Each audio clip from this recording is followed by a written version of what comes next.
Hello everyone, good evening. Welcome back to my channel. I hope आप सभी अच्छे होंगे। हम Himachal Pradesh public service commission के द्वारा कंडक्ट करवाए जाने वाले लेक्चर एग्जाम के लिए प्रेपरेशन कर रहे हैं। आपके एग्जाम्स जो है वो 29 मार्च से स्टार्ट होने वाले हैं, इसलिए अभी तक आपका ऑलमोस्ट प्रेपरेशन कंप्लीट हो गया होगा। थोड़े बहुत जो सिलेबस आपका रहता है आप उसको पढ़ने के साथ साथ में प्रैक्टिस भी अपनी ज़रूर कीजिए, क्योंकि प्रैक्टिस करना बहुत ज़रूरी है। तभी आप अपने आप को एनालाइज कर पाओगे कि आपकी गलती कहाँ हो रही है, कौन से टॉपिक से आपके MCQs गलत हो रहे हैं। जितना भी हो सके आप प्रैक्टिस कीजिए, और जहाँ जहाँ से आपके क्वेश्चंस गलत हो रहे हैं उन टॉपिक्स को फिर से रिवाइज करके फिर से उन टॉपिक की प्रैक्टिस कीजिए। इससे आप एग्ज़ाम में अच्छा स्कोर कर पाओगे। और आपको पता है कि अभी नेगेटिव मार्किंग है, इसलिए आपको क्वेश्चंस के आंसर भी बहुत ध्यान से देने होंगे। बहुत अच्छे से क्वेश्चन आपको पता होना चाहिए, आपको एकदम करेक्ट आंसर का पता होना चाहिए। उसी के बाद आप क्वेश्चंस को अटेम्प्ट करें। तो चलिए आज की क्लास स्टार्ट करते हैं। ऑलमोस्ट सभी जो पार्ट्स हैं पेपर के, उनकी सभी पार्ट्स की हम क्लासेस कर रहे हैं। General Hindi, general English, HPG के और knowledge of national and international current affairs, साथ में ही BEd पोर्शंस की भी जो है क्लासेस हो रही हैं। तो आप जाकर के प्लेलिस्ट चेक कर लें। प्लेलिस्ट में पेपर 1 की बहुत सी क्लासेस हो गई हैं, और BEd पोर्शन की 3 क्लासेस हुई हैं, और PGT बायोलॉजी की 1 क्लास हुई है। आज से डेली क्लासेस PGT बायोलॉजी की होगी, और यह MCQs की ही क्लासेस रहेंगी, क्योंकि आपने अपना प्रेपरेशन कंप्लीट कर लिया होगा और अभी आपको क्वेश्चन की प्रैक्टिस करनी है। तो आप अपनी प्रैक्टिस के लिए इन क्वेश्चंस को देख सकते हैं। तो चलिए आज की क्लास स्टार्ट करते हैं। इस क्वेश्चन पेपर में जो क्वेश्चंस हैं वह प्रीवियस ईयर्स में पूछे गए हैं। KVS, PGT, DSSS जितने भी सेंटर के एग्ज़ाम हैं उनमें ये क्वेश्चंस पूछे गए हैं। तो चलिए आज की क्लास स्टार्ट करते हैं। Question number 1 is the Turner's syndrome is characterised by chromosome. Turner's syndrome में गुणसूत्रों की संख्या क्या होती है? ऑप्शंस आर 46, 45, 47 या फिर 48। एंड इसका जो करेक्ट आंसर है वो है ऑप्शन नंबर बी 45। इसमें आंसर भी ठीक है, तो आपको ज़्यादा टाइम आपका वेस्ट नहीं होगा। आप यहाँ से डायरेक्ट आंसर देख सकते हो, और इसका PDF मैं टेलीग्राम चैनल पर शेयर कर दूँगी, तो आप वहाँ जाकर के टेलीग्राम चैनल को ज्वाइन कर लीजिए। Option number B is the correct answer. Turner syndrome में 45 क्रोमोसोम्स की संख्या होती है। Then next question is the membranous labyrinth contains a fluid called. Options are perilymph, haemolymph, lymph या फिर एंडोलिम्फ। जो मेम्ब्रेनस लेब्रियंथ में फ्लूइड होता है उसे क्या कहा जाता है? उसे एंडोलिम्फ कहा जाता है। Option number D is the correct answer. Then next question is the sunken stomata are found in. Options are hydrophytes, mesophytes, xerophytes या फिर none of these. sunken stomata जो है वह xerophytes में प्रेजेंट होते हैं। Option number C is the correct answer. xerophytes में sunken stomata present होते हैं। Then next question is the question number 4, the inflorescence in Euphorbia hirsuta is. Euphorbia में कौन सी इन्फ्लोरेसेंस प्रेजेंट होती है? Option are hypanthodium, cyathium, verticillaster या फिर racemose. And the correct answer is the option number B cyathium inflorescence यूफोबिया में present होती है। Then next question is the question number 6, petrification, impression and compression are types of. Option are fossils, bacteria, spores या फिर virus. Petrification, impression और compression किसके types हैं? Fossil के, बैक्टीरिया के, स्पोर्स की या फिर वायरस के। And the correct answer is the option number A. और यह सभी टाइप्स जो हैं वह फॉसिल्स के हैं। Then next question is the how many somites are found in a 33 hours old chick embryo. 33 hours old chick embryo में कितने सोमाइट्स प्रेजेंट होते हैं? ऑप्शन आर 10, 11, 12 या फिर 13। And the correct answer is the option number A 10 somites इनमें present होते हैं। Then next question is the carbon monoxide is harmful to human beings as it is. Carbon monoxide human beings के लिए harmful होती है क्योंकि options are carcinogenic, antagonistic to carbon dioxide and carbon dioxide की विरोधी होती हैं, antagonistic to carbon dioxide, with higher affinity for haemoglobin as compared to oxygen, destructive to ozone. And इसका जो करेक्ट आंसर होगा कार्बन मोनोऑक्साइड मनुष्य के लिए हानिकारक होती है क्योंकि ऑक्सीजन की तुलना में हीमोग्लोबिन से ज़्यादा लगाव होता है, with higher affinity for haemoglobin as compared to oxygen. Then next question is the which one of the following is neither a prokaryotes nor an eukaryotes. इनमें से ऐसा कौन सा है जो ना ही प्रोकैरियोट्स है और ना ही यूकैरियोट्स है? And options are nostoc, saccharomyces, chlamydomonas या फिर TMV tobacco mosaic virus. And the correct answer is the option number D, tobacco mosaic virus जो है ना ही वो प्रोकैरियोट्स है ना ही वो यूकैरियोट्स है। Then next question is the question number 11, which of these statement is true? Options are Kranz anatomy of leaf is seen in C4 plants. Kranz anatomy जो है वो C4 प्लांट्स के लीफ में देखी जाती है। Cranes anatomy of leaf is seen in C3 plants, C3 plants की leaf में देखी जाती है। Cranes anatomy of leaf is seen in C3 and C4 plants, ये C3 प्लांट्स में भी और C4 प्लांट्स में भी क्रेन्स एनाटमी प्रेजेंट होती है। Then option number D is the nothing in certain regarding Kranz anatomy, पत्ती की क्रेन्स आंतरिक संरचना के बारे में कुछ निश्चित नहीं है। एंड इसका जो करेक्ट आंसर होगा वो होगा option number A, cranes anatomy जो है वह C4 प्लांट्स की लीव्स में देखी जाती है। Then next question is the in Funaria the peristome teeth are, Funaria के पेरिस्टोम टीथ होते हैं। Option are orthodontous type, nematodontous type, amphidontous types या फिर none of these. And the correct answer is the option number A, orthodontous type Funaria के peristome teeth होते हैं। Then next question is the Hensen's node is formed during the gastrulation of. Options are amphibians, birds, amphibians and reptiles, birds and mammals. Hansen's node is formed during gastrulation of, इनमें से Hansen's node gastrulation के समय Hansen's node का निर्माण किन में होता है? एंड इसका जो करेक्ट आंसर होगा वो होगा ऑप्शन नंबर B, बर्ड्स में। Then next question is the which of these is a world famous palaeobotanist, इनमें से कौन सा फेमस प्लेओबॉटनिस्ट है? Option are professor SR Kashyap, doctor JC Bose, professor Birbal Sahni या फिर professor KC Mehta. And the correct answer is the option number C, professor Birbal Sahni is the correct answer.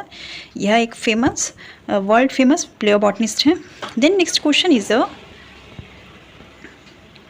In which of the following pteridophytes elaters are present? Options are Lycopodium, Selaginella, Equisetum या फिर Marsilea, इनमें से किस pteridophyte में एलिटर्स present होते हैं? And इसका जो करेक्ट आंसर होगा वो होगा ऑप्शन नंबर C, इक्यूसिटम में यह प्रेजेंट होता है। यह TGT के एग्जाम में यह क्वेश्चन पूछा गया है, HP TGT में यह क्वेश्चन पूछा गया है। Then next question is the Henle's loop is found in, Henle loop किन में प्रेजेंट होता है? ऑप्शन आर लंग्स में, हार्ट्स में, लीवर में या फिर किडनी में। And the correct answer is the option number D, Henle's loop जो है वह किडनी में प्रेजेंट होता है और नेफ्रॉन में यह प्रेजेंट होता है। Option number D is the correct. Then next question is the fish used for control of malaria is, malaria को कंट्रोल करने के लिए किस फिश का यूज़ किया जाता है? Option are rohu fish, Gambusia, both A and B and none of these. And the correct answer is the option number B, Gambusia fish का यूज़ मलेरिया कंट्रोल करने के लिए किया जाता है। Option number B is the correct. Then next question is the plasmids are, options are essential genetic material of bacterium, extra chromosomal genetic material of bacterium, proteinous part of virus, nuclear part of virus. And the correct answer is the option number B, extra chromosomal genetic material of bacteria. Then next question is the nitrogenous excretory product of frog tadpole का nitrogenous excretory product क्या है? Ammonia, uric acid, protein या फिर urea. And the correct answer is the option number B, ammonia. Then next question is the question number 20. Respiratory quotient is not less than 1 in. Options are carbohydrate, proteins, fats and normal diet. And the correct answer is the option number A. Respiratory quotient is not less than 1 in carbohydrates. HP TET और HP TGT दोनों में ये question पूछा गया है। Then next question is the basis of Lamarckism is. Options are natural selection, mutation, variation या फिर inheritance of acquired characters. And the correct answer is the basis of Lamarckism is the inheritance of acquired characters. Option number D is the correct answer. Then next question is the chloroplast membrane is, options are single layered, double layered, multiple layered या फिर compound structure. And the correct answer is the chloroplast membrane जो होती है वह double layered membrane इसमें present होती है, chloroplast में भी और माइटोकॉन्ड्रिया में, दोनों ही डबल मेम्ब्रेन प्रेजेंट होती हैं। Then next question is the which of the following cranial nerves in man is both sensory and motor? Options are optic nerves, olfactory nerves या फिर trigeminal nerve या फिर auditory nerve। and the correct answer is the option number C, trigeminal nerve जो है वह both sensory and motor nerves man में होती हैं। Then next question is the lichens are good indicator of. Options are water pollution, air pollution, noise pollution या फिर all of these, and the correct answer is the option number B. Lichens are good indicator of air pollution. Then next question is the which of the following types of cell stores reserve food in sponges. Sponges में कौन से cells reserve food को store करते हैं. Option are pinacocytes, choanocytes, trophocytes या फिर thesocytes. And the correct answer is the option number D. Thesocytes जो है वह स्पॉन्जेस में फूड स्टोर करने का काम करते हैं. Then next question is the in which of the following the asexual reproduction takes place by gemma. इनमें से in which of the following asexual reproduction जेमा के थ्रू होती है. ऑप्शन आर रिक्सिया में, मार्केशिया में, फ्यूनेरिया में या पोगोनिटम में. And the correct answer is the option number B. मार्केशिया में एसेक्सुअल रिप्रोडक्शन जो है वह जेमा के थ्रू होती है. Then next question is the V shaped chromosomes are. Option are metacentric, submetacentric, acrocentric या फिर none of this. And the correct answer is the option number A. V shaped chromosomes जो होते हैं वह metacentric होते हैं. Then next question is the in which of the following peristome teeth are mainly found. इनमें से peristome teeth किस में प्रेजेंट होता है. लीवर वर्ड में, हॉर्न वर्ड में, मॉसिस में या फिर ऑल ऑफ दिस में. And the correct answer is the option number C. इनमें से पेरिस्टोम टीथ जो होता है वह मॉसिस में प्रेजेंट होता है. Then next question is the primary source of energy in an ecosystem is. Ecosystem में एनर्जी का प्राइमरी सोर्स क्या है. Option are sunlight, glucose, protein या फिर ATP. And the correct answer is the option number A, sunlight. Then next question is the which of the following is an aquatic species. Option are Riccia गैजेंटिका, Riccia discolor, Riccia billardieri या Riccia fluitans. And the correct answer is the option number D. Riccia fluitans जो है वह एक aquatic species है. Then next question is the bacteria with a tuft of flagella at one end are called as flagella. Bacteria, ऐसा bacteria जिसके एक and पर flagella का एक टफ फॉर्म करता है वह कौन सा बैक्टीरिया होता है. Option are lophotrichous bacteria, amphitrichous bacteria, cephalotrichous bacteria या फिर peritrichous bacteria. And the correct answer is the option number A, lophotrichous bacteria. Then next question is the poisonous fluid present in nematocyst of Hydra is. Hydra के nematocyst में कौन सा poisonous fluid present होता है. Option are हाइपोटॉक्सिन, हिमैटिन, haemozoin या फिर agglutinogen. And the correct answer is the option number A, hypotoxin जो है वह हाइड्रा के निमेटोसिस्ट में पॉइजनस फ्लूइड प्रेजेंट होता है. Then next question is the loss of water from plants in the form of vapour is called. The loss of water from plants in the form of vapour is called as. Option are guttation, excretion, transpiration या none of these. And the correct answer is option number C, transpiration. Then next question is the white rust disease is caused by. Options are Ascobolus, Rhizopus, Albuco या फिर Paccinia. And the correct answer is the option number C, Albuco जो है वह white rust disease को cause करता है. Then next question is the gastrulation in frog is completed by. Options are by epiboly, by emboli, both A and B या फिर by delimitation. And the correct answer is the option number C, both A and B. Then next question is the castration period of rabbit is. Options are 48 to 50 days, 60 to 70 days, 18 to 20 days या फिर 28 to 32 days. And the correct answer is the castration period of rabbit is 28 to 32 days. Then next question is the during cell division cap cells are found in. Options are Ootogonium, Ectocarpus, Cara या पॉलीसाइफिनिया. इनमें से cell division के दौरान cap sales किन में form होते हैं. And इसका जो करेक्ट आंसर होगा वो होगा ऑप्शन नंबर ए, ओडोगोनिया में कैप सेल्स प्रेजेंट होते हैं. Then next question is the in which of the following the stem is divided into nodes and internodes. इनमें से किस में स्टेम जो होती है वो नोड्स एंड इंटरनोड्स में डिवाइड होती है. ऑप्शन आर लाइकोपोडियम में, सेलिजिनेला में, इक्विसिटम में या none of these. And the correct answer is the option number C, equisetum में स्टेम जो होती है वो नोड्स एंड इंटरनोड्स में प्रेजेंट होती है, डिवाइड होती है. Then next question is the in uromastix cloaca is divided in. Option are coprodeum and urodeum, coprodeum and proctodeum या कोप्रोडियम, यूरोडियम एंड प्रोक्रोडियम या फिर यूरोडियम या proctodeum. And the correct answer is the option number सी, यूरोमेस्टिक्स में लोहे का कोप्रोडियम, यूरोडियम या प्रोकोटोडियम में divide होता है। Then next question is the sago grains are obtain from option are cycas, pinus, fern या mosses and the correct answer is the option number A. Sago grains जो होते हैं वह साइकस से ऑब्टेन किए जाते हैं।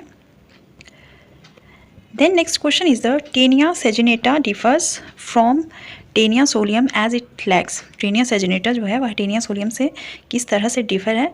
Option are rostellum, suckers, scolex and none of these and the correct answer is the rostellum. Taenia saginata और Taenia solium जो है रोस्टेलम की वजह से एक दूसरे से डिफर है। टेनिया सोलियम में रोस्टेलम जो होता है वो एब्सेंट होता है। Then next question is the seat worm is the alternate name of. Option are pin worm, hook worm, intestinal round worm या फिर guinea worm and the correct answer is the option number A. Seat worm is alternate name of pin worm. Then next question is the 43. The family Leguminosae is economically important as its member produce. Family Leguminosae जो है वह economically important है क्योंकि इसके members produce करते हैं। Options are cereals, oils, fiber या फिर pulses and the correct answer is the option number D. Pulses यह produce करते हैं। Then next question is the which of the fungus is used in making of bread. Bread बनाने के लिए किस fungus का use किया जाता है? Options are agaricus का, yeast का, mucus का या फिर pythium का and the correct answer is the option number B. yeast का use किया जाता है। Then next question is the endoskeleton of Scoliodon made up of. Options are cartilage, bones, scales या फिर plates and the correct answer is the option number A. Endoskeleton of Scoliodon is made up of cartilage. Then question number 46 is the system controlling the involuntary actions of internal organs is. Options are cerebrospinal, parasympathetic, autonomic या फिर peripheral and the correct answer is the option number E. Autonomic. Then next question is the cadmium pollution is associated with which disease? Options are blood anemia, Itai disease, Minamata disease या फिर pneumoconiosis disease and the correct answer is the cadmium pollution is associated with the Itai disease. Then next question is the which of these cells organelles is also known as dictyosome? Options are ribosome, peroxisome, lysosome या फिर Golgi bodies and the correct answer is the option number D. Golgi body को dictyosome भी कहा जाता है। Then question number 49 is when a virus attack the bacterium the material that enters the host cell is. Option are protein code, nucleic acid, both A and B या फिर none of these. जब कोई virus bacteria को attack करता है तो bacteria के अंदर होस्ट सेल के अंदर कौन सा मटेरियल जाता है एंड इसका जो करेक्ट आंसर होगा वो होगा option number B, nucleic acid. Then next question is the which one of the following is an edible fungus. इनमें से कौन सी एडिबल फंगस है? HP टेट, HP TGT दोनों में ही ये क्वेश्चन बार बार पूछा गया है। मैक्सिमम क्वेश्चन इनमें से HP TGT, HP PGT और HP टेट में पूछे गए हैं, तो आप इन क्वेश्चंस को ठीक से कर लें। विच one of the following is an edible fungus and the correct answer is the option number A, agaricus is edible fungus. तो आज के लिए बस इतने ही क्वेश्चंस। कल के क्वेश्चन हम नेक्स्ट क्लास में करेंगे और डेली हम 30 या 40 क्वेश्चंस करेंगे। यह क्वेश्चंस आपके HP टेट में भी पूछे गए हैं, HP TGT में भी पूछे गए हैं, HP PGT में भी पूछे गए हैं और साथ में ही यह क्वेश्चंस KVS, NVS, DSSSB जितने भी सेंटर के टीचिंग के एग्जाम रहते हैं उन सभी में ही ये क्वेश्चंस पूछे गए हैं। तो आप इन क्वेश्चंस को ज़रूर कर लें, ये क्वेश्चन आपको एग्जाम में हेल्पफुल रहेंगे। तो चलिए आज की क्लास में बस इतना ही। अगर आपको क्लास अच्छी लगी हो तो चैनल को लाइक और सब्सक्राइब ज़रूर करें और सब्सक्राइब करने के बाद बेल आइकन को ज़रूर प्रेस करें जिससे मेरी न्यू वीडियो की अपडेट आप तक जल्द से जल्द पहुँचे। Bye bye, take care.